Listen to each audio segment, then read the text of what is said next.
Despite having a mostly positive audience reception and confirmation for a second season, Netflix has decided to cancel Inside Job. I talked a little bit about my take on this cancellation in a previous video, but today we're going to discuss which network or streaming services could pick this up to continue a very unfinished and excellent show. Before we get into all of that, please make sure to subscribe and like this video, or I'll use Project Reboot to send you to your worst timeline. That would suck, and I don't recommend it. Created by Shion Takeuchi, Inside Job took a humorous look at the world of interconnected conspiracy theories. In the Inside Job universe, or the IJU as I like to call it, nearly every conspiracy theory is actually true, except the whole flat earth thing, because that's of course not a thing. Apparently they have supporters all around the globe. The Cut Short series crafted a relatable lead in the form of hyper-intelligent roboticist Reagan Ridley, while poking fun at the shadowy organizations that supposedly govern the world.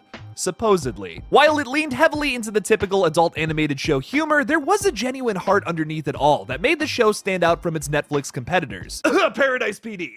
Despite the recent second wave of episodes being listed as part 2, it's technically part 2 of season 1, just for some clarification. Inside Job was originally renewed for a full-length second season in June of last year, but was canceled this January to the shock of just about everyone, including myself. For now, unfortunately, Inside Job is yet another Netflix-approved project that remains unfinished and unnecessarily cut short. But given the show's unique concept and resonance with streaming audiences, does Inside Job have a chance for renewal elsewhere? While Inside Job's first part had to establish its many elaborate characters, part 2 dramatically expanded upon the relationships between them. Reagan Ridley, the workaholic scientist at Cognito, takes a gargantuan step forward in growing as a person towards the end of part 2. Rand Ridley, Reagan's emotionally neglectful father, originally stole her promotion out from under her at the conclusion of part 1. All while continuing to antagonize her throughout the majority of part 2. This relationship came to a head during the penultimate episode as Rand nearly destroys the world with an insanely overpowered device called Project Reboot. After the machine that swaps timelines and alters the state of reality ultimately fails, Rand reveals to Reagan that his ultimate end goal was to find a reality in which he had both Reagan and his ex-wife happily together again. Although that sounds very Rick and Morty, the show definitely gets pretty close to that. It does do it a little differently. These characters are nowhere near as cocky as Rick, and that attitude change really sets the show aside from that. I don't really feel too bad for Rand personally, because he did all of this to himself, but he is a very well-written tragic character. This situation does end up being a bit of a tearjerker, and I especially sympathize with Reagan here. Speaking of feeling bad for Reagan, she also had a relationship with Ron Stadler, a member of the Illuminati. Although they worked for opposing shadow governments, the two gradually bond over their hatred for their respective organizations. The two enter a somewhat stable relationship, forming an almost perfect union that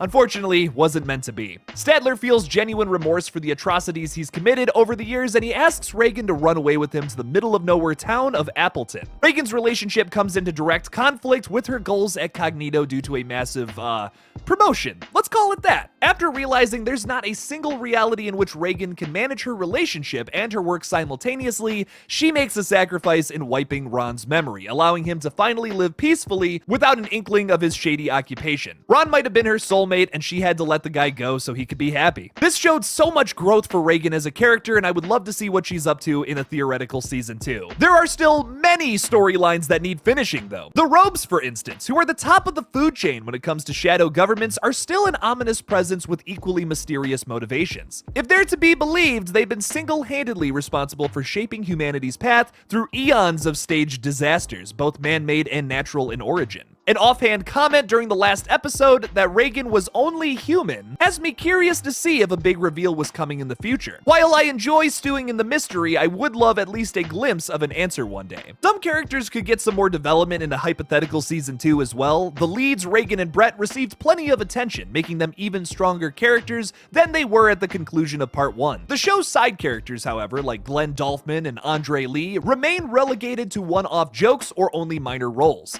I'd love to see them evolve into more complex characters that could even affect the narrative. They're not bad characters. I mean, they're respectively voiced by the incredible John DiMaggio and Bobby Lee. No complaints there. The voice work from these talented gentlemen is on point, but I could see these characters having deeper emotional value in another season with some growth in their idiosyncrasies. Brett, for instance, shifted from a comically friendly yes man to someone with genuine depth and motivation behind his actions, so it wouldn't be unexpected to see others get the same treatment. While there are more instances of shows on television television being revived on streaming services instead of the other way around, I don't think it's impossible for Inside Job to come back elsewhere. Adult Swim picked up Tuca and Birdie after one season on Netflix. That show came from the production designer and producer of BoJack Horseman, Lisa Hanawalt. With BoJack Horseman being such a popular show on Netflix, it's crazy that they didn't give more chances to Tuca and Birdie. And I'm thankful Adult Swim gave it new life for at least 2 more seasons. Inside Job is nearly in the exact same situation. Just like Tuca and Birdie, Inside Job is insanely popular. It was the 5th most streamed show on Netflix in the US and 8th most streamed on the platform globally within a week of its release. This adds yet another reason to the long list of why the f did this show get canceled? Shion Takeuchi is, in my opinion, one of the many reasons why shows like Gravity Falls and Regular Show were great. We can once again see her style of writing here in Inside Job as the show's creator, and I personally think it has the potential to be as great as those aforementioned series. So Adult Swim, if you're watching this, probably not, but please consider picking up this incredible unfinished show. At least give us 2 more seasons. I don't think it's too crazy to suggest. It's not like we're asking you to take down the shadow government or something like that. This should be a snow day for y'all. What do you think are the odds of Adult Swim picking up Inside Job in the future? Leave me something about it in the comments below. Thank you for watching again, and I'll see you in the next one, Space Cowboy.